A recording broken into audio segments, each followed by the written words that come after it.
Hi, sagutin naman natin tong ano ni ate, yung nakasulat dyan sa wall natin.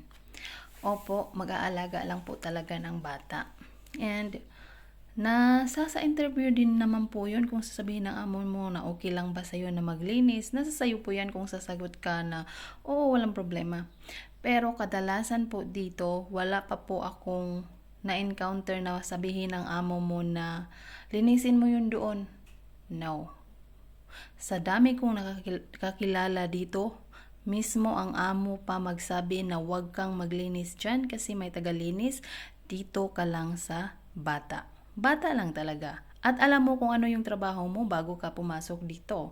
Nakalagay doon na mag-tidy up ka, nakalagay dyan na mag-iron ka lang, yan hindi maglilinis ng bahay. Or kung maglilinis ka man ng bahay, alam na alam mo yan bago ka pa ma-hire dito kasi nasa sa iyo yan kung paano mo sagutin yung employer mo. Kung sasabihin ng employer mo na pwede ka bang maglinis, nasa interview po yan. Kadalasan lagi yung sinatanong.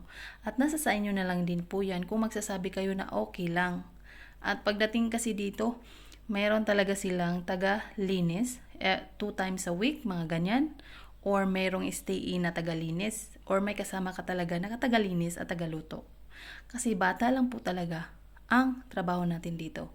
At kung may mag-offer naman sa iyo na maglinis ka lang, nasa sa inyo na lang po yun. Kasi mostly nani lang po talaga ang trabaho dito.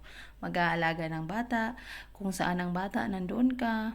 Lahat ng activities ng bata, nandoon ka. Pwera na lang ko sabihin ng amo mo, nandyan ka lang. Pero mostly talaga, bata ka lang talaga. At never pa akong nakapag-encounter na sabihin ng amo, maglinis ka doon.